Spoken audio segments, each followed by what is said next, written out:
Assalamualaikum warahmatullahi wabarakatuh. Perkenalkan, nama saya Muhammad Billy Aidilga, dipanggil Billy. Saya berasal dari Prodi Ilmu Hukum, Fakultas Hukum, Rek B, dan saya sudah di semester 2. Maksud saya membuat video ini adalah saya ingin menjelaskan materi. Materi ada 6 poin penting yang akan saya jelaskan poin-poin besarnya, yaitu ada 6 dari mata kuliah Al-Islam 2 yang dipandu langsung, yang dibimbing langsung oleh dosen kita, yaitu Pak Dr. Budi Santoso Wibowo MPDI selaku dosen Umri. Dan terima kasih kepada Bapak yang telah memberikan ilmu kepada kami, yang telah memberikan waktu, yang telah memberikan ilmu yang Bapak miliki dan Bapak sharing ke mahasiswa hukum. Dan tidak lupa juga kita berterima kasih kepada Allah Subhanahu wa taala yang memberi kita rezeki, rahmat dan kesehatan dan karunia yang berlimpah ganda, yang membuat kita bisa berkumpul dan bisa menjalankan aktivitas kita masing-masing. Dan tidak lupa juga kita selalu bersolawat kepada Nabi Muhammad SAW dengan lafaz Allahumma sholli ala sayyidina Muhammad wa ala ali sayyidina Muhammad. Langsung saya tidak mau perpanjang mukadimah. Di sini saya akan berusaha membuat video yang menjelaskan materi-materi yang ada di bab 1 sampai bab 6. Untuk materi pertama yaitu ada hakikat Islam atau hakikat ibadah di Indonesia. Yang kita ketahui, ibadah itu adalah ibadah wajib yang harus dikerjakan oleh umat muslim. Harus wajib dan tidak ada kata diskon atau tidak ada kata diskon untuk umat muslim, karena ibadah adalah tiang agama yang didirikan oleh umat muslim. Ibadah adalah salah satu pondasi kita menuju kehidupan yang kekal nanti di akhirat. Dari ibadah kita dapat memperdalam sebuah hafalan, di dalam juga memperdalam sebuah kehidupan, dan kita mengetahui apa sih tujuan kita hidup di dunia ini kalau tidak beribadah kepada Allah Subhanahu wa taala. Dan di sini hakikat ibadah kita udah saya jelaskan ibadah itu seperti apa.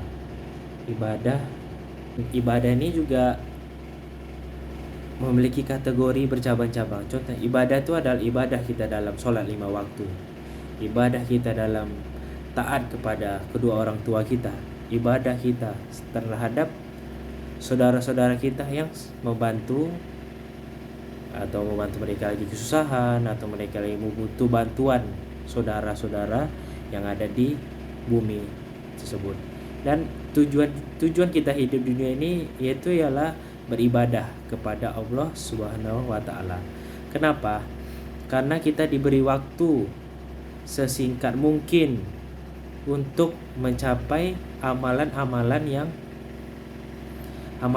yang banyak dan amalan-amalan yang akan membawa bekal kita di akhirat nanti. Ibadah itu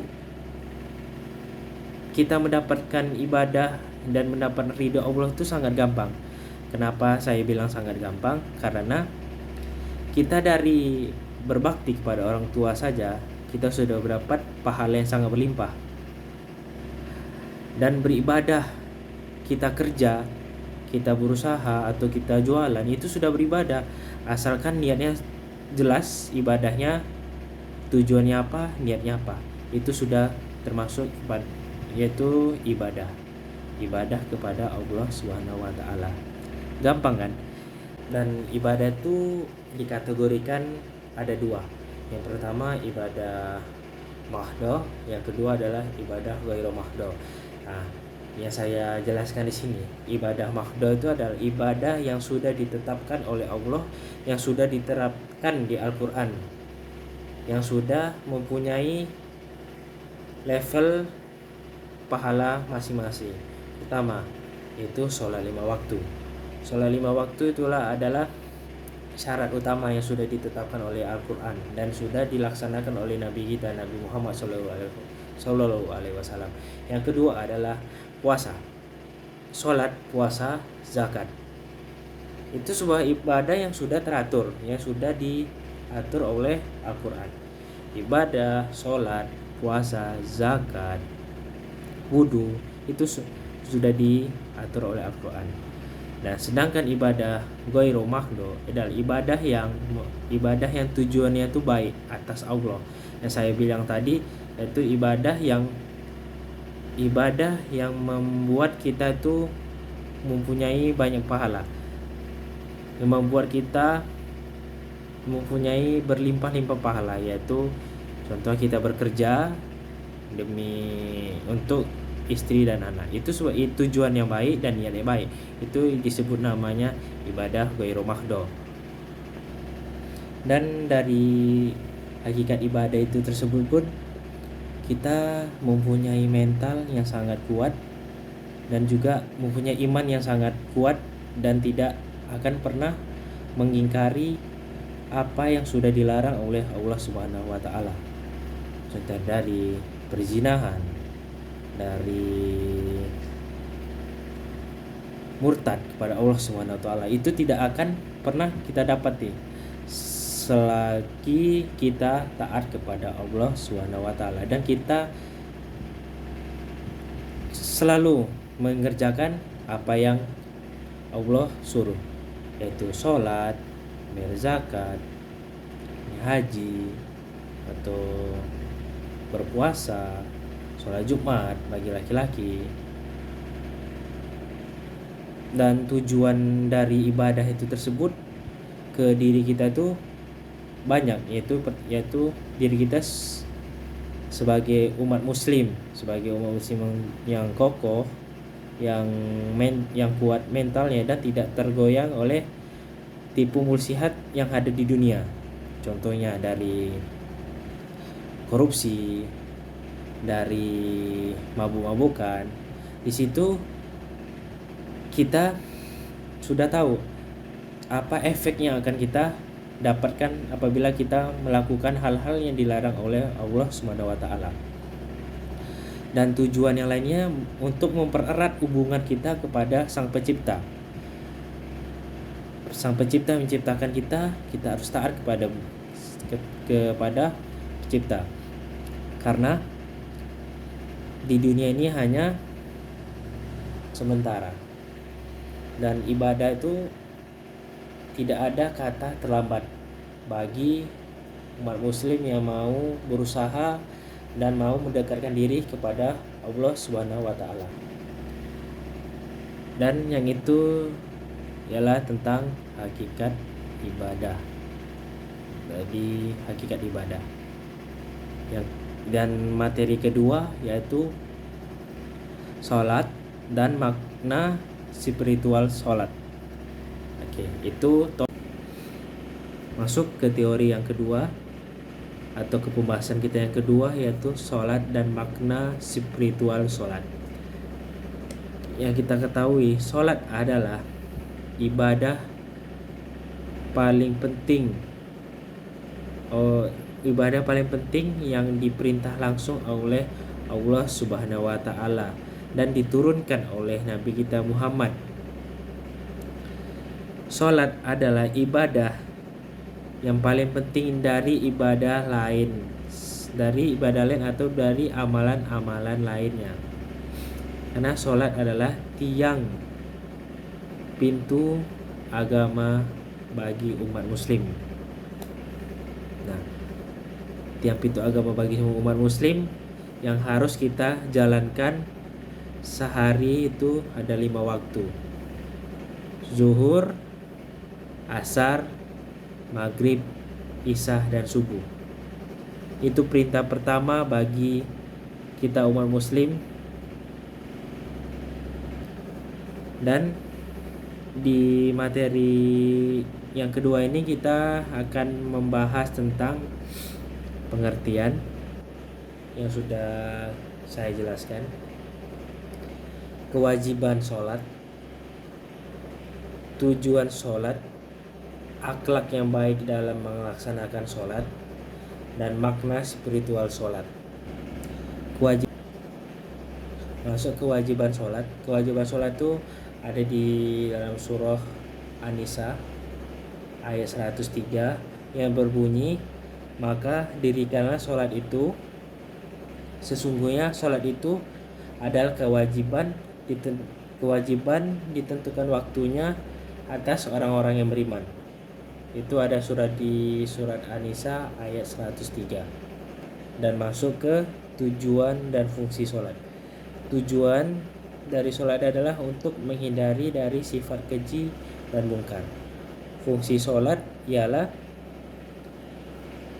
melalui sholat rezeki kita akan dimudahkan oleh Allah Subhanahu wa Ta'ala. Melalui sholat kita akan memberikan manfaat terhadap orang lain, terhadap diri kita sendiri, dan terhadap keluarga kita. Kita sholat akan memberikan ketenangan hati dan tidak risau dalam mengambil sebuah keputusan. Akhlak dalam sholat, yaitu itu masuk ke dalam akhlak dalam sholat. Akhlak dalam sholat itu sendiri adalah untuk menghindari kita dari keadaan penyimpangan atau disebut bid'ah, dan menyesuaikan dengan tuntutan sholat Nabi Muhammad Sallallahu Alaihi Wasallam berdasarkan hadis makbulah. Dan akhlak dalam sholat itu yang pertama adalah niat, berdiri sempurna mengarah kiblat, takbir, membaca Al-Fatihah, duduk istirahat, sujud, tidak setelah ruku dan ruku. Dan masuk ke ancaman bagi yang meninggalkan sholat. Bagi muslim yang sudah terkena kewajiban sholat karena sudah balik dan berakal, kemudian meninggalkan sholat, maka mereka akan disebut lalai dalam perintah Allah. Dan ancaman bagi yang tidak melakukan sholat atau yang meninggalkan sholat, yaitu adalah disiksa di alam kubur sampai waktu hari kiamat tiba, mendapatkan kehinaan dan tidak mampu sujud di hari kiamat. Dan masuk ke pembahasan yang terakhir dari sholat dan makna spiritual sholat itu, yaitu adalah makna spiritual bacaan sholat. Yang pertama ada gerakan takbiratul ihram, gerakan yang kedua gerakan berdiri, yang ketiga gerakan ruku, yang keempat gerakan i'tidah, yang kelima gerakan sujud, yang keenam adalah gerakan duduk di antara dua sujud, yang ketujuh adalah gerakan at-tahiyat, yang ke-8 adalah gerakan salam. Baik, itu adalah pembahasan dari materi yang kedua. Dan kita masuk materi pembahasan yang ketiga, yaitu adalah puasa. Kita akan masuk ke materi, kita akan membahas makna puasa itu apa, fungsi puasa itu apa, dan apa yang kita dapat saat kita menjalankan ibadah puasa. Masuk ke pembahasan yang ketiga tadi, yaitu puasa dan korelasi yang yang da yang dalam pembentukan insar berkarakter. Berarti puasa dapat membentuk karakter kita yang lebih baik. Puasa adalah ajang menahan diri dari godaan apapun, melatih kesabaran, melatih watak kejujuran. Itu makna dalam puasa. Dan puasa adalah yang sangat dirindukan oleh umat muslim, yaitu di bulan puasa. Itu bulan puasa yang sangat dirindukan oleh umat muslim dimanapun berada. Kenapa? Karena di bulan puasa pahala akan dilipat gandakan. Pahala sekecil apapun yang kita lakukan akan dilipat gandakan oleh Allah Subhanahu wa taala.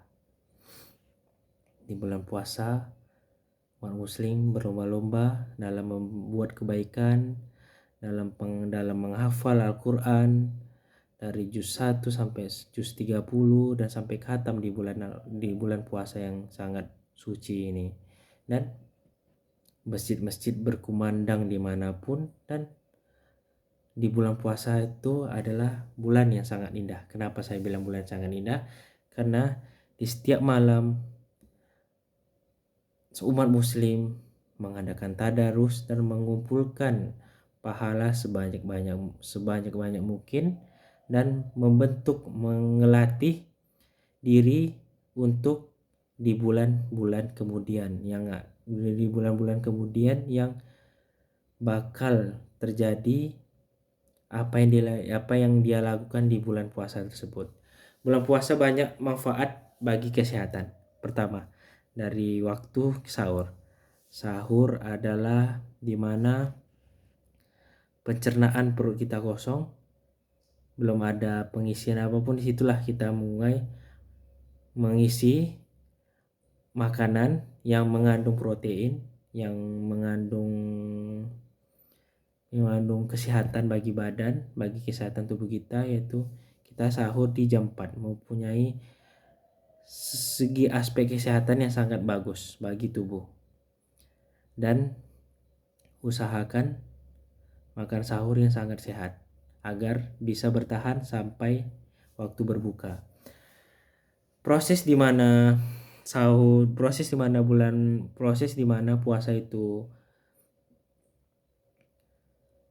itu berlanjut beberapa jam, dari jam 5 sampai jam 6 pagi, jam 6 malam itu maghrib. Jadi disitulah kesabaran kita diuji.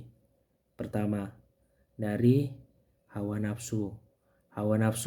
Contohnya dari hawa nafsu kita air, minum, makan, atau emosi. Hawa nafsu kita melihat lawan jenis, hawa nafsu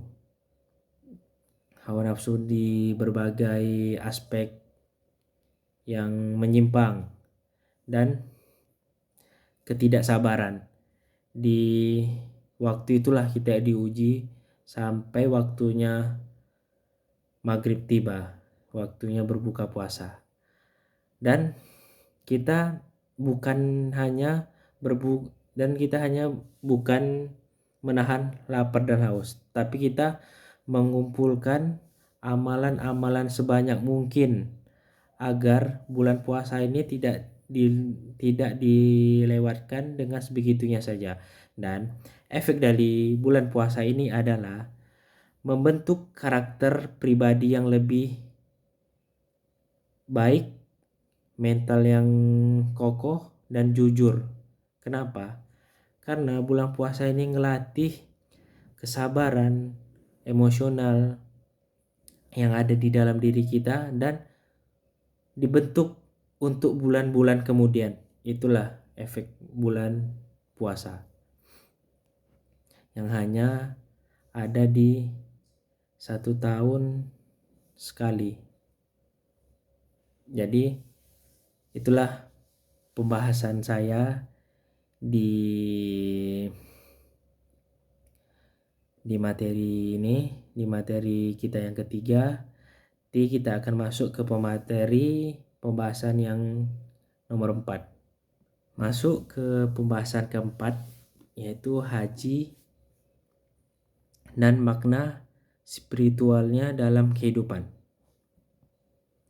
Yang akan kita bahas di bab ini ialah hakikat haji, sejarah haji, kriteria haji mabrur, hikmah haji, dan makna spiritual haji bagi kehidupan sosial.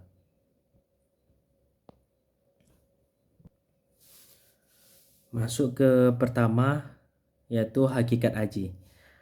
Haji adalah salah satu hukum Islam yang kelima. Hal ini berdasarkan hadis berikut, yaitu hadis yang berbunyi, tengah kami duduk pada suatu hari bersama-sama.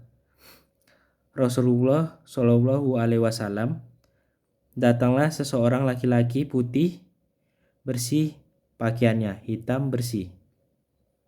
Rambutnya tak terkesan padanya tanda orang sedang berpergian dan tiada seseorang pun di antara kami yang mengenalnya. Kemudian ia bersumpah di hadapan Nabi dengan merapatkan kedua lututnya pada dua lutut Nabi dan, "Hai Muhammad," kata pemuda tersebut, "terangkanlah padaku tentang Islam." Pemuda itu meminta Nabi Muhammad untuk menerangkan apa itu Islam.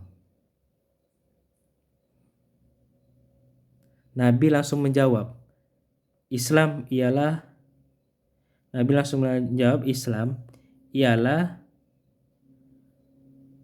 mempersaksikan tiada Tuhan selain Allah dan Muhammad adalah utusan Allah, mengerjakan sholat, membayar zakat, berpuasa, dan pergi haji bagi engkau yang mampu melaksanakannya. Sedangkan menurut syarah, berarti ibadah berkunjung ke tempat-tempat tertentu di tanah suci pada suatu masa tertentu untuk dengan sengaja mengerjakan beberapa amal ibadah dengan syarat-syarat tertentu di atas. Dasar menunaikan panggilan perintah Allah Subhanahu wa Ta'ala dan dengan mengharap ridhonya. Tempat-tempat tertentu yang dimaksud dalam pengertian haji di atas adalah Ka'bah. Ka'bah atau Mas'ah atau disebut juga tempat Sai'ih, Padang Arafah, tempat wukuf Musdalifah, tempat mabit, dan Mina, tempat mulotar jumroh atau melempar jumroh. Sedangkan yang dimaksud 10 hari pertama bulan Zulhijjah, amalan ibadah tertentu ialah tawaf, sa'i, wukuf, masbid, dan Musdalifah, melontar jumroh dari mabit ke Mina. Itu hakikat haji. Masuk yang kedua itu adalah sejarah haji. Di sini sejarah haji itu menurut jumhur ulama, ibadah haji diresmikan menjadi syariah Muhammad Shallallahu Alaihi Wasallam pada tahun ke-6 Hijriah, dan tahun itulah kaum muslimin dengan pimpinan Rasulullah pergi melakukan umroh. Itu sejarahnya. Sejarah haji tidak bisa terlepas dari sejarah pembangunan Ka'bah seperti yang diperintahkan Allah Subhanahu wa Ta'ala kepada Nabi Ibrahim alaihissalam. Ketika Nabi Ibrahim alaihissalam selesai membangun Ka'bah, Allah Subhanahu wa Ta'ala memerintahkannya untuk menyuruh manusia agar melaksanakan agar melaksanakan haji berdasarkan ayat-ayat tentang perintah wajibnya. Allah itu perintah dari Allah Subhanahu wa taala. Dapat dipahami memiliki hubungan dengan sejarah Nabi Ibrahim alaihissalam dan Nabi Ismail alaihissalam di Mekah. Sebagai seruan dari Allah kepada Nabi Ibrahim alaihissalam beserta putranya Ismail alaihissalam untuk menyelesaikan pembangunan Ka'bah.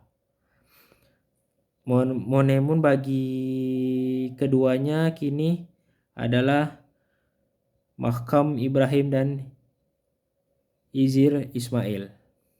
Itu sejarah haji menurut ulama.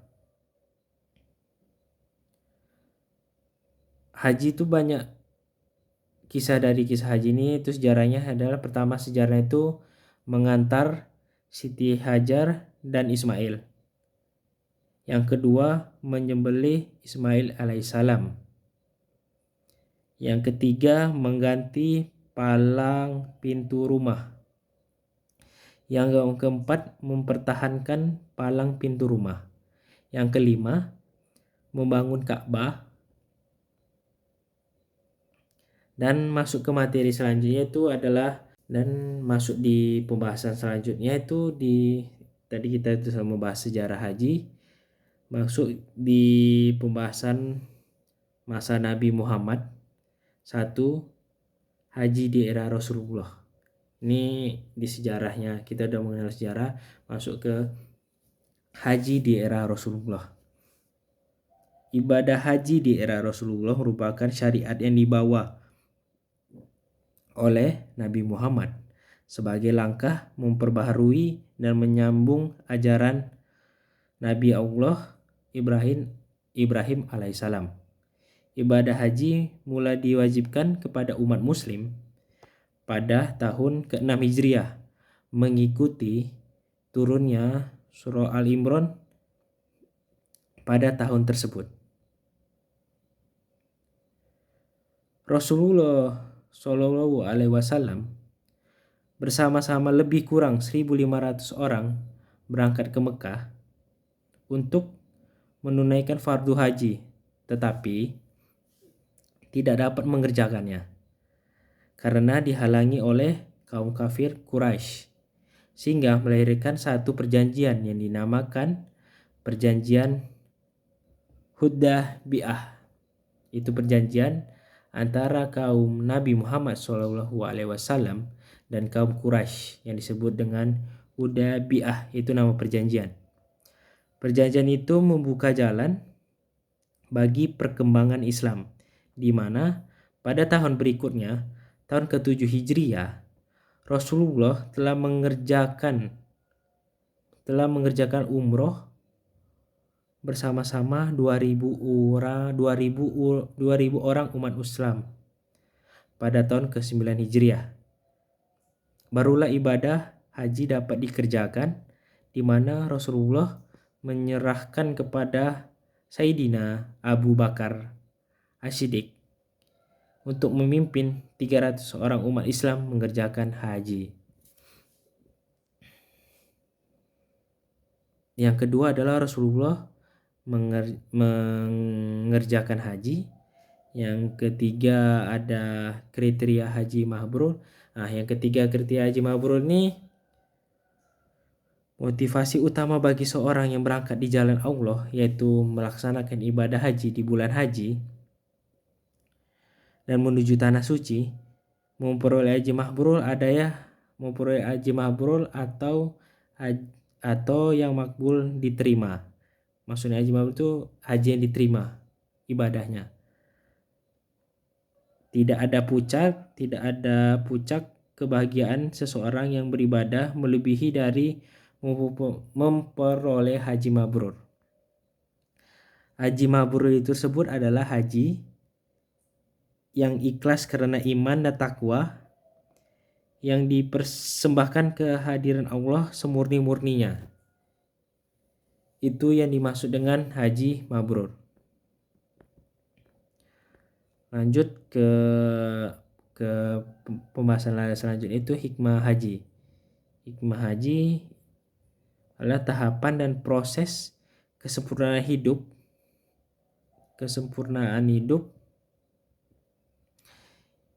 yang dapat kita petik dalam proses pelaksanaan haji di tanah suci. Hikmah haji. Dan masuk ke makna spiritual haji bagi kehidupan sosial. Makna spiritual haji bagi kehidupan sosial adalah haji pada hakikatnya adalah madrasah, tempat pengembelengan yang mengantarkan manusia muslim ke derajat yang lebih tinggi. Sebagaimana dijelaskan Sayyidah Hawa, di dalam ibadah haji banyak kemanfaatannya bagi duniawi maupun untuk ukhrawi. Di antaranya adalah dijadikannya Makkah Al-Mukarramah sebagai markas bagi kaum muslim. Mereka yang berdatangan dari berbagai penjuru merasa bersaudara, sehingga seakan-akan haji merupakan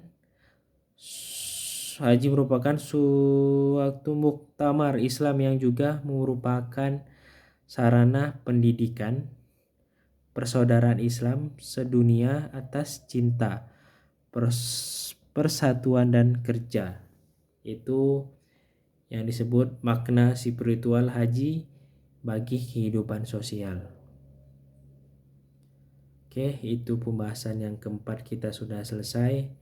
Masuk kita ke topik pembahasan yang kelima. Masuk ke bab 4, yaitu judulnya adalah akhlak dan peranannya sebagai modal sosial bagi keberhasilan hidup seseorang. Itu pembahasan kita yang keempat.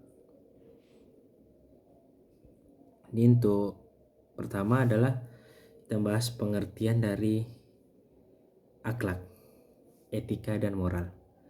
Secara etimologi, akhlak berasal dari bahasa Arab, yaitu jum'ah, dan bentuk mufradnya berarti budi pekerti, perangai, tingkah laku atau tabiat seseorang. Itu namanya akhlak. Kata akhlak tersebut juga memiliki persesuaian beberapa kata, yaitu kejadian, pencipta, dan yang diciptakan. Nah, jadi akhlak, etika dan moral itu adalah akhlak kepribadian kita, tingkah laku kita sebagai seorang makhluk muslim, akhlak kita kepada masyarakat, etika kita kepada masyarakat, dan moral kita kepada masyarakat. Maksudnya akhlak kita, tingkah laku kita dalam ruang lingkup masyarakat, dalam ruang lingkup kehidupan kita. Etika, cara berbicara kita terhadap yang lebih tua, atau cara kita menghargai seseorang, itulah etika. Moral kita berarti kepedulian kita. Moral maksudnya itu moral kita kepada seseorang seperti apa. Itu modal. Etika, akhlak, moral sangat mempengaruhi kehidupan kita di masa akan mendatang. Kenapa? Karena orang pintar belum tentu etika dan moralnya bagus, tapi orang cerdas pasti etika dan moralnya itu bagus. Kenapa saya sebutkan seperti itu? Karena orang pintar belum tentu akhlaknya baik. Itulah dia, itu di masa depan. Jadi kita masuk lagi ke slide selanjutnya.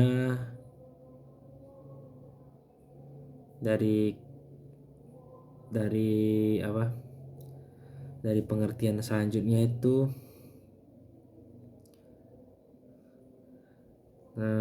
pengertian moral lebih jelasnya dihubungkan dengan sistem hidup dan mengarah pada tatanan nilai hidup seseorang secara bahasa.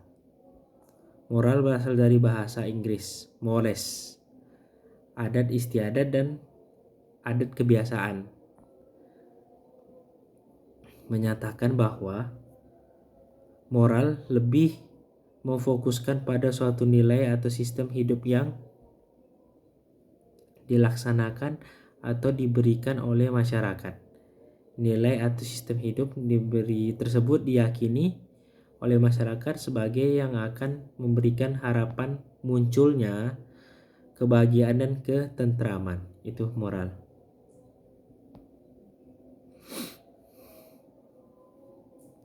Dan masuk lagi di poin penting, akhlak adalah peran akhlak dalam keberhasilan hidup. Nah, jadi akhlak itu adalah yang saya jelaskan tadi dan saya jelaskan kembali.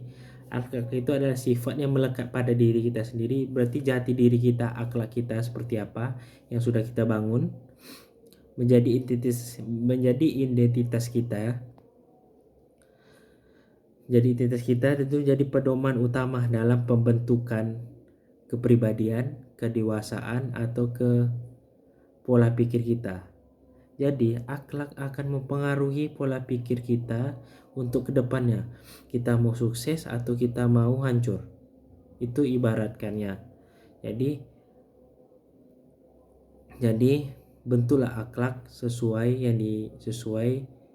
yang sudah diajarkan oleh Nabi kita, Nabi Muhammad, dan bentuklah akhlak, etika, dan moral yang sudah ada di dalam Al-Quran. Maka insya Allah kehidupan kita akan datang akan menjadi muslim yang sangat mempunyai etika yang baik, attitude dan moral yang sangat dihargai oleh masyarakat. Nah, itu yang disampaikan. Jadi tujuan kita hidup adalah untuk membentuk pribadi, yakni pribadi yang mampu melaksanakan segala perintah agama dan meninggalkan larangan agama yang sudah dilarang oleh Allah Subhanahu wa taala. Oke, itu aja pembahasan kita yang untuk pembahasan bab 5. Kita masuk ke bab terakhir, yaitu di bab 6, yaitu adalah judulnya macam-macam akhlak dan peran akhlak dalam kehidupan berbangsa dan negara. Berarti di bab 6 ini kita akan membahas tentang macam-macam akhlak dan peran akhlak dalam kehidupan berbangsa dan bernegara. Berarti ini jangkauannya udah luas, udah lingkup luas untuk berbangsa dan negara. Oke, jadi kita masuk ke penyajian materinya untuk bab ini, akhlak terhadap Allah dan Rasulnya. Oke, ini dari ruang lingkupnya udah ruang lingkup besar. Prinsip dasar dalam akidah Islam adalah percaya terhadap Allah dan Rasulnya. Maka terkait dengan hal tersebut, akhlak pertama yang harus dikenal oleh seorang muslim adalah akhlak terhadap Allah dan Rasulnya. Akhlak yang pertama yang harus dikenal oleh seorang muslim adalah Allah dan Rasulnya. Karena akhlak menjadi akhlak yang tertinggi nilainya dalam agama Islam. Jadi di dalam agama Islam, akhlak adalah menjadi nilai pedoman tertinggi. Karena akhlak kepada Allah sebagai akhlak yang paling utama. Karena Allah adalah sang pencipta yang menciptakan alam semesta. termasuk juga manusia. Jadi di Islam, di agama Muslim, akhlak itu nomor satu. Kenapa? Saya bilang karena akhlak kepada Allah dan Rasul berarti menghargai dan mengiyakan bahwasannya Allah itu ada, dan bahwasannya Allah itu adalah yang menciptakan bumi dan menciptakan kita manusia. Sehingga mempunyai akhlak yang baik kepada Allah merupakan suatu kewajiban bagi seorang muslim sebagai salah satu wujud penghambaan atau pengakuan manusia bahwa Allah adalah zat yang maha kuasa. Itulah akhlak yang baik di muslim, itulah akhlak kepada Allah dan kepada Rasulnya. Masuk ke pembahasan kedua adalah akhlak individu dan sosial. Tadi yang pertama adalah akhlak kepada Allah dan Rasulnya. Yang kedua adalah akhlak individu dan sosial. Seseorang muslim harus mempunyai standar yang bagus, standar yang islami menjadi dasar kehidupannya, dan mengajarkan Allah dan Rasulnya mengajarkan banyak etika yang sangat sopan dan santun terhadap sesama muslim, sesama masyarakat, sehingga melahirkan pemudi muslim yang beretika secara Islam, berakhlak dan berwibawa untuk bersosialisasi dan hidup di bangsa dan bernegara.